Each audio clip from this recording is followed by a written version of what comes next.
What's that sound? It's for amusement only, the EM and Bingo Pinball Podcast. Welcome back to For Amusement Only. This is Nick Baldridge. Today with me I have a special guest, fellow EM commiserator, Ryan Claytor, who is a well-known pinball illustrator. He also runs Elephant Eater Comics and is working on refurbing a Williams Swinger in order to do a retheme. How are you doing today, Ryan? Doing great. How are you, Nick? I'm doing well. Can't complain. Thanks for having me on. Well, thanks for talking. So, how's Swinger going? Swinger's coming along.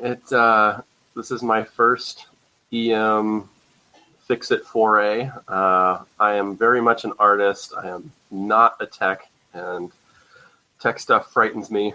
Every step of the way there's been a new thing for me to be frightened about, but everything I get scared about, I learn something new and feel more confident about doing this stuff, and that's been in large part to you, so thank you for your help. This project wouldn't be as near to completion as it is without your help, so thank you.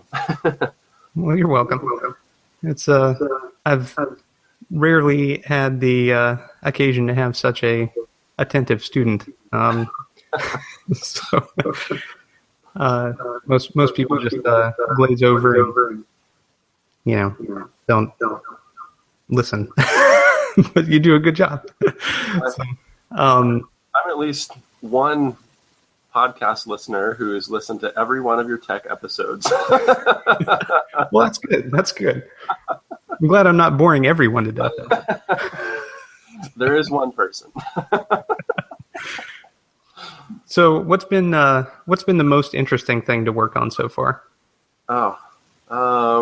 Well, I'm pretty much finished with the back box now. Like, you've been coaching me through very methodically and moving from back box to cabinet to playfield, and we basically went through all the score reels and then each of the different units, the ball count unit, all the different units in the back box. And so I guess it's just getting a better understanding of what each thing does rather than looking in the back box and thinking that it's just a rat's nest of confusion and wires and mechs. And I highlighted in just in case anyone's interested, I'm keeping up a pinside thread about my restoration. And in one of the posts, I mentioned that, I can sort of look in the back box now and compartmentalize things like here are the score reels and here are the player units and here are the different things I've worked on. So I think I view things in a more informed way after working on them. And it's interesting to look back just a couple months ago when looking in the back box was this fog of confusion, and now it's not. So that's really empowering. That's the thing about EM repair. It starts to build on itself, and then eventually you'll wind up with a working machine that you understand inside and out, which is almost impossible to say for any solid state. There are a few who understand all of the logic involved and how information is passed from chip to chip, but it's a lot more difficult to do that on a solid state than it is on an EM. So, well, I don't understand either, so I believe it. But you're getting there. I'm getting there. Getting my EM education. So are you excited to start looking at the schematic and figuring out problems? I really want to understand schematics, yes. I feel like that's sort of the roadmap for why and how things work, and I don't understand that yet, but I've done a little bit of reading on like what different symbols mean. I just don't really understand how to trace them or figure out what they're telling me yet, so I'm sure that'll be coming up soon. It's coming up. That's right. First, finish cleaning, and then it's on to troubleshooting. But yeah. So any chance that schematic symbols will work their way into your illustrations? Not in this re-theme, but maybe. I guess it depends on the project. Yeah, we'll have to see. That would be cool. It'll take the right client. Well, yes. So, well, Swinger, as I have mentioned to you, is an interesting EM to start with because it's in the later era. And so there are many, many units. As you yourself mentioned at the beginning, you wanted to tackle this one because there's so much to do on the game. There's an up post. There's is there a ball return gate on that one? Yeah, there's a kickback and a ball return gate and a swinging target and an up post. There's a lot of stuff going on this EM. That's one of the reasons I've searched for it specifically, is because it had so much going on. You'll find with complexity comes difficulty in troubleshooting sometimes. So it'll provide engaging gameplay, but at the cost of hitting a wall of understanding quicker. Don't frighten me, Nick. That's what I'm here for, is to scare you away. No, it'll be fine. So you've been following along with all the bingo talk? Yes, definitely. Are they of any interest to you? Yeah, I think I was sort of the mindset of many pinball folks when I first heard about them, like, oh, there's a bunch of holes in the playfield, and how can this be of any strategy or interest? I mean, you're just sort of tossing a ball and hoping for the best, right? But, it's pretty apparent after listening to your podcast, and I think the first, my first introduction to you was through the Pinball podcast with Don and Jeff. And there was some guy who continually mentioned bingos on there. And then one episode they said, the Ra's al Ghul of bingo machines just wrote us this article about why his bounty machine is deeper than Twilight Zone. And I immediately emailed Don and said, dude, you got to send me this email. And he's like, I just posted it. Here it is. So, and then I think you started your podcast very shortly after that. So, yeah, it's when I read through that first article, a lot of it was over my head. 3 is 4, magic lines, but now after listening to your podcast, it's, starting to become a little more clear. And I still haven't played a bingo, but I'd really like to. Yeah, I'm hoping to search one out or find one eventually. I think that'd be neat. Yeah, they're great fun, as I hope it's coming across. And yeah, come on down to Richmond. We're lousy with them over here. I'll let you know next time I'm there.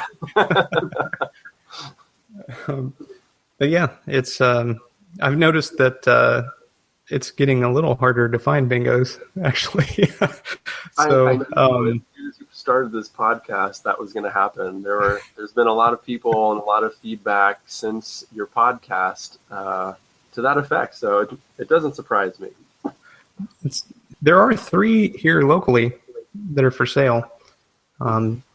So I keep my finger on the pulse here locally, but I have been looking out your way, and I noticed there are quite a few less than there are in my local area. So I've heard before that the East Coast, it's a lot easier to find them, but I guess I'm seeing evidence of that. Yeah, it's so weird because we are, as you say, lousy with pinball machines over here, but not a lot of bingos. It's strange. Half of me wants to go, post around the Michigan forums and just see if anybody has any, not even to sell, but just to try out. And the other half of me thinks, man, if I do that, then I'll probably just be raising the price and interest myself over in this neck of the woods. Just like with anything with the bingo, it's best to keep it in the back room, secret. Right. So, what's the most interesting or appealing thing that you've heard about them? About bingo specifically, I think just, well, I guess it would be a combination of things, really. I mean, one, that you can actually control the ball. I mean, that's kind of interesting. I know that in EMs, nudging is sort of an art, and it's like the only art that you can control in a bingo machine. But then on top of that, you've got, ways to move your board and move your lines and colors and numbers so that you can, potentially get a bigger payout. It just sounds, the phrase that has been uttered on your show many times, pinball is like checkers and bingo is like chess. It makes a lot of sense, even to someone who hasn't played a bingo before. I mean, I can envision having to understand where you can move these lines, these colors to better make your hit. So yeah, all of that has just been an education because I knew nothing about it before. Yeah, that was where I was. I had no idea, but they're quite fun, as I've said 1,000 times, and I'll continue to say until everyone stops listening. But on Swinger, are you interested in tackling or refurbishing or shopping your Jubilee once this is finished? There are a lot of things already that I'm seeing on my Jubilee after working on Swinger that I think, oh, that could definitely be cleaned up, or this could work a little better. I could tweak this. I haven't started digging into it just because I don't want to spread myself over too many projects. I'd like to see something actually get finished. But yeah, it's definitely opening my eyes to my other EM, which is a Williams Jubilee. And thankfully, it's in the same era. I think it's the same year. It's definitely the same manufacturer. So a lot of similarities between them. Everything from dirty score reels to getting new chime box to, I'm sure there's plenty of things I haven't even learned yet that after I do it on Swinger, I'll think I need to do that on Jubilee. You'll be there before you know it. Well, I wanted to talk a bit as well about your illustration work. When is Pinball at the Zoo? Pinball at the Zoo happens at the end of April every year. And for the past 2 years? Yeah. You've done an excellent T-shirt for them, and it's also a poster. And what all do you set out to make, I guess, when you get one of those projects? For Pinball at the Zoo, first and foremost, it's a T-shirt, and based on interest, which there has been a good amount of interest over the past couple of years. The place I have print these shirts is a screen printer, and they're really savvy with printing like limited run concert posters, screen printing, and they just do an immaculate job of printing. So if we get some interest in the shirts, then I'll usually put up a pre-order about the posters. And for the past couple of years, we've got enough interest in the posters to make a run of those. Usually we do a limited run of 50. So yeah, they've come out really well. People have been really happy with them. So I was just talking with the organizer about next year's T-shirt and possible poster.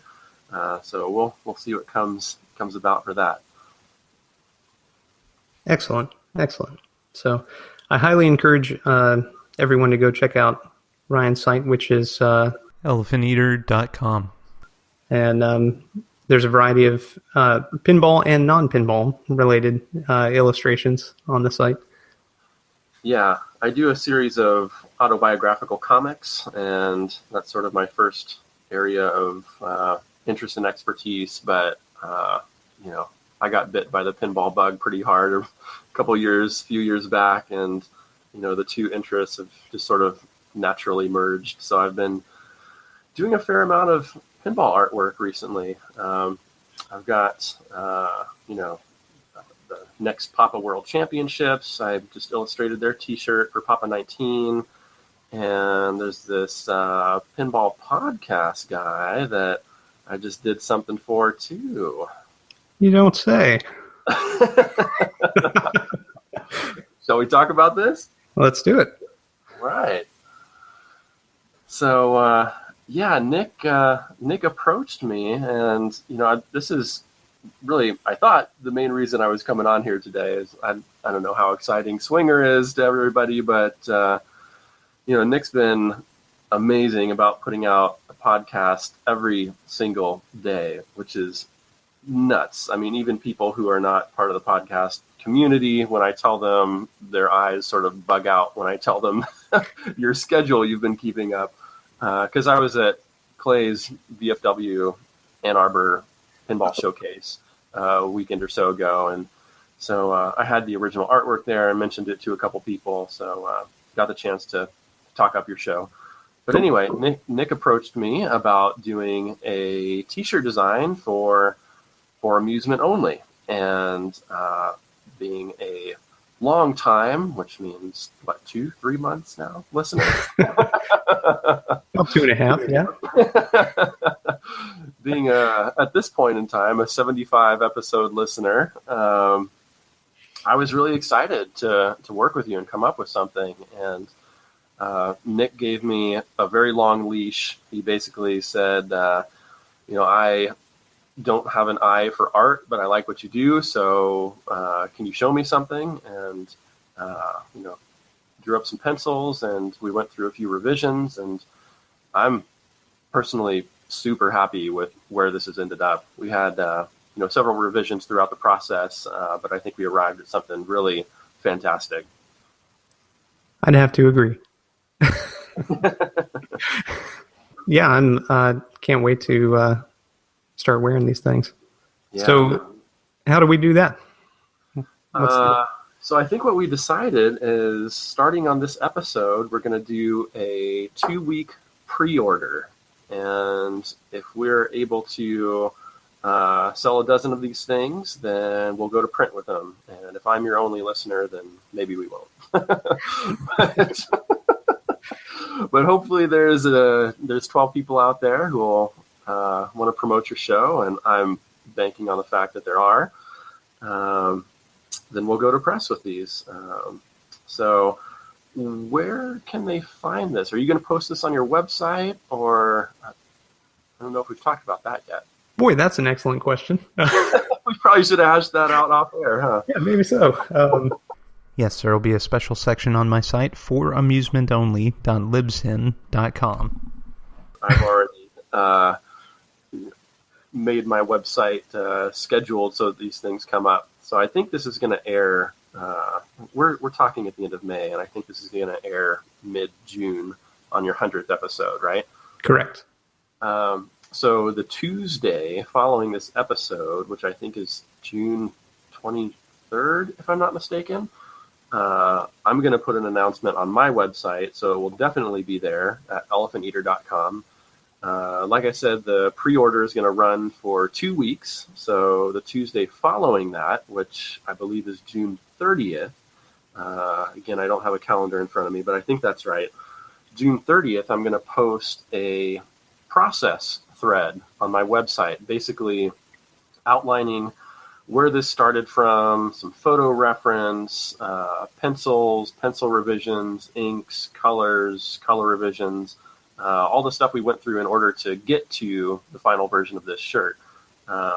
So that'll be some stuff to look forward to also. Yeah, so mid-June-ish, we should have something up on our respective sites that will allow us to gauge interest, and once we have sufficient, then we'll be sending them to press and mailing them out. Sounds good. Can't wait to wear mine. Ditto. I'm sure my children will be excited to wear theirs too. get 12 if I have to buy one for each of my relatives here. But yeah, so We'll start shaking down Steve and Vic Camp and all your past. oh yeah. I'll be letting them know. So yeah, that's incredibly exciting for me. I mean, I've always dreaded making a logo or designing something like that for the show because, first of all, obviously I spread myself way too thin, and secondly, I have no artistic talent whatsoever. So it was just a dream to collaborate with you. So I appreciate it very much. Well, thanks, Nick. I appreciate that, and it was super fun for me to do too. Because, like I said, you gave me an incredibly long leash, and that's always really exciting for an artist when you work with a client and they just say, "I like what you do. Make that happen." I try to be easy, but can't always guarantee it. So, well, I did want to talk with you, and I had completely forgotten about the VFW. So, you had posted on the pin side about your experience there, and kind of some photos of some of the machines. But I thought I'd open the forum here, and we could chat about that. Yeah. I think I mentioned in my write-up that if there is a larger, wider-ranging, better-kept selection of pinball machines anywhere, I haven't seen it. I've been to the Pinball Hall of Fame. I have been to people's houses who have 80-plus machine collections, and it's just unparalleled. I haven't seen anything like it before. It's from wood rails to early solid states to DMDs to completely modern games. They've got everything. It's over 250 machine collection. Clay Harrell sent out an email after the weekend, and he said at the beginning of the weekend they had 258 machines up and running, and at the end of the weekend they had 258 machines up and running. The staff that works there was just so on the ball. I was exhibiting my work behind the bar. It's an old VFW hall, so they have a bar set up and an old kitchen, and the kitchen is now a repair room where he's got all the parts he could possibly need. So if there's a problem, people are roaming the aisles the entire show to fix it. If it's a problem that you can't fix in the aisles, he's got a dolly that they pull the machine into the former kitchen, now fix-it room, fix it up, put it back on site, and it's just a very well-oiled machine, the whole place. So it was a pleasure to be there. Also a little difficult because I was chained to my table for the whole time, selling my stuff and gazing out over this amazing collection. So every once in a while, I'd turn myself loose and go play some games. But it's a pretty amazing place. So, any standout games for you? I got to play Transporter the Rescue for the first time. I had never seen that before. Yeah. I also played a couple EMs, which really tickled my fancy. There's a penny pitch, which you mentioned on your podcast around, episode late 60s, early 70s. And it's so simple, but so fun. It's this really great competitive game that has a back glass with lighted animation, and basically you spin this wheel, and based on how quickly you spin it, the penny will be pitched further or less far, and you're trying to get it to a very particular spot. So this wheel that you spin, it only registers your first spin on this thing. So if you mess up and spin it not very fast, you can't start whipping the wheel to make it go faster. It only understands that first spin of the wheel. So you have to have your bearings set straight away. And it's really interesting because I would think it would still be very challenging to master that game even in a home setting, because the what would you call it? Whether you throw it hard or soft is a very narrow margin between them. And consequently, I think it would be great to play with guests too. So I know they make a penny pitch and a ringer, which is like the same thing, but horseshoes instead of a penny. And there's one more I looked up on Clay's site, which is essentially the same game, but it's using something else that you throw. Darts, I think. That's right, the dart game. So that was a standout game for me. I always loved playing that, even though it's not a pinball machine. And he also had this great roll-down game called Lucky 7. And, so you basically have 2 balls, and you toss each of them down, and there's 12 holes, and they're numbered 1 through 6, 2 times over, so 12 holes. And it's basically like rolling dice. Like you're trying to get, depending upon the mode, under 7 or over 7. So if you do that, you get more points. And if you get exactly 7, then you get even more points. So it's a really fun game, again, to compete with, as all the back glasses tell you. And it's also got a really interesting way to control the ball, even after you roll it down. There's these back portions that kind of pulse, and they have these like sort of rubber nubs on the end that if the ball is going into a hole that is undesirable, you can pulse this little thing, and it sort of punches it back out up the incline and allows it to come back down. So that's similar to Hi-Fi, which is a bingo. And it was the only bingo that I know of that had this nudge feature that you could light, and it gave you a certain number of nudges. And when you pushed a button on the cab, it would actually bump it for you. Interesting. Yeah. Really close to what this is. Yeah. But that's similar in gameplay to a bingo, except instead of the machine controlling the nudge, you're controlling it. So it's just further away on that Lucky 7. Yeah, totally. That's interesting. Did they make many bingos with the nudge feature, or was Hi-Fi the only one? No, I think Hi-Fi was the only one. As I mentioned, I think in one of my podcasts, I don't imagine that was a very popular feature. After hearing all of Vic's shenanigans about pushing cans against the wall and cigarette ashes in there, I would think the players would want more control than a button push. Exactly. Yep. Little too random when the machine is shaking itself. Yeah. So, any standout wood rails or anything else that you got to try? They've got a mermaid there, which is very rare and in great condition.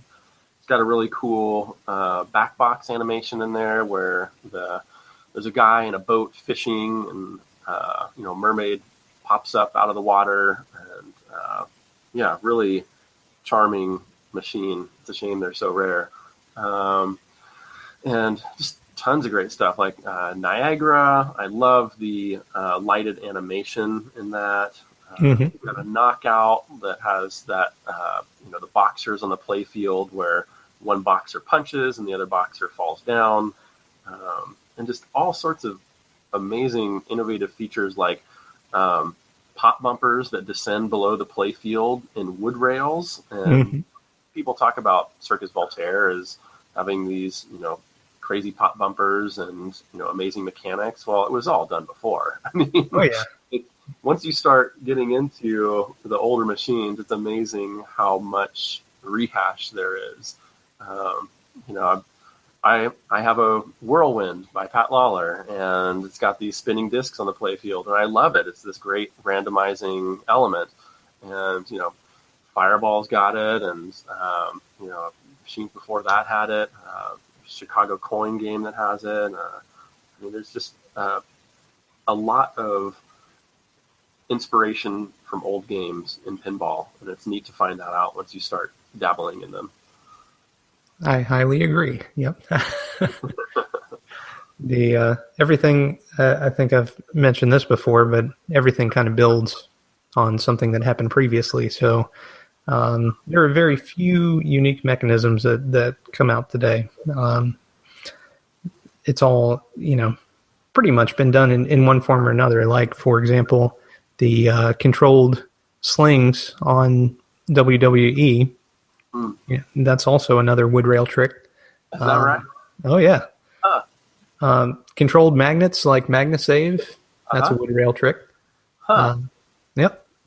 Just all kinds of really interesting stuff has been around for years and then forgotten and then picked up later on. It's kind of cool. Do you remember the titles of the controlled slings or the MagnaSave wood rails? So a lot of the controlled sling stuff would be Bally games. I don't remember titles, but the MagnaSave one, I was just doing research for my United versus Bally kind of overview, and that came up. It was a United title. I don't remember the name of that one either. Thanks for calling me out, Ryan. I appreciate it. You didn't know I was going to be interviewing you, huh? Did I know? But yeah, it's pretty neat, and also schematics kind of build on each other, up to a point. So I've mentioned before in talking about schematics, but once you learn how to read one, you kind of know how to read all of them. They just have minor differences in how switches are represented or where the lamps are versus coils, but it's all very similar. Once you get into the solid state era, most of that goes away, unfortunately, because schematics were pretty clear and easy to read, and then you start throwing in chips that actually have some modicum of thinking ability, and that makes it more difficult. So anyway, that's my take on it. But I'm smiling and nodding because I don't know how to read any of them. well, there you go. You'll just have to take my word on it. But speaking of solid state, you've started doing your own board work, as I understand. Oh yeah. So you're opening up your own board work shop, is that right? Oh yeah, giving Rob Anthony a run for his money. Yeah. We'll make a T-shirt for him, and then I compete with him. No, definitely not. Rob Anthony is a man, and I could never hold a candle to him in board work. So, yeah, you've convinced me somehow that I can change components, and so I'm trying that, and we'll see how successful I am. You can do that too. It's just right now, not very. There's a lot of solder on the board right now. It'll clean up. But yeah, it's as you can see, working on that versus an EM, you typically have a lot more surface area to work with on any EM unit. Yeah, it's making me appreciate EM work a lot more. When I saw how close those traces were, those wires were on the board, I thought, well, these should probably be separate, but maybe because they're so close, it doesn't matter if there's that much solder. No. They have to be separate. So, yeah, I mean, unless you want it to lock right back on. In which case, that's good. But yeah, changing transistors and stuff, you'll be an old pro at it before too long here as well. But and look at the plus side. You're getting all these tools. You'll be in good shape no matter what comes down the road. At the very least, I can make all my friends jealous that I have these tools, right? Whether or not I can use them is another thing. Well, you leave that part out. So, yeah, what's been the most interesting unit to work on Swinger so far? What's your favorite piece? either from ease of cleaning or inspection, or just complexity and uniqueness? I guess right now I'd probably have to say the score reels, just because for me, as a very visual person, it's pretty gratifying to be able to see something that's clean when you're done with it and looks like it should work. I'll figure out if it works later, but but yeah, they were just, I got this machine that was literally days away from the dump, and so consequently it was pretty dirty, and man, those score reels cleaned up really nicely, as do all the parts too. I mean, there's some nylon parts in there that were black, and now they are white. So yeah, I think that also has to do with the fact that I did 9 of them, and so I was getting pretty comfortable with them after a while. When I first started, I was taking copious pictures and worrying whether or not I could ever put this thing back together, and at the end I needed 0 pictures and was just disassembling them like a boss. It was a lot of fun at the end, and now I'm back to worrying again. Can I put this back together now that I'm doing new units? Yeah, you're starting to get into the unique units for the machine, the things that control gameplay and so forth, but you're not quite there yet. You will be soon. Yeah, in there.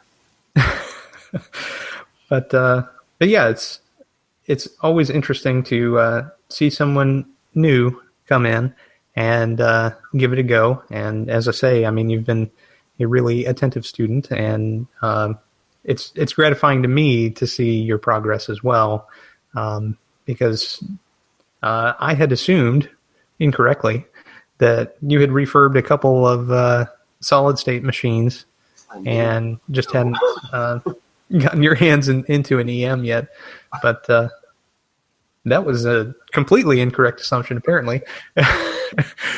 Like I said, I'm very much an artist and very much not a tech. I mean, the tech stuff I've done has been, a bulb came loose in my Demolition Man, and I resoldered it back into place. And I don't know, maybe I did a flipper rebuild or something. But the restoration stuff that is really gratifying to me is like I restore the topper on my Whirlwind, which has nothing to do with technical stuff. But that was really fun. I repainted new pop bumper caps for my Jubilee and color matched them perfectly, and that was really gratifying and meticulous and ridiculously time consuming, but really fun. So like that kind of stuff I'm comfortable with, but when it comes to getting into the mechanics of things, I have no knowledge about that, but I'm starting to get some knowledge after going through Swinger. So it's been really, like I said, a gratifying process of learning and education. I mean, like I said, I have you to thank for it. I wouldn't know what to do with this machine without you, man. So I really appreciate it. Well, you're very welcome. But having gotten to know you a bit, I feel like you're the type that would figure it out. I'm glad one of us has confidence in me. I'm not so certain. So, well, do you see any other EM projects on the horizon? This has definitely opened my eyes to the potential for something like that. I hope to one day, but I also really want to focus on the project at hand. I have a tendency to get interested in many things, and I'm trying to rein myself in before I go out and buy another project. But yeah, I think it would be really, really fun to find another project game to fix up, maybe another retheme, or maybe something like a gun game. I love gun games, and or maybe something like a penny pitch or something like that. Yeah, those are all kind of on my horizon once I can get the wife on board. So it's my issue too. I'm hoping that with this project occupying a lot of my time and not buying any new stuff, that maybe that'll buy me some leeway. That sounds good. No.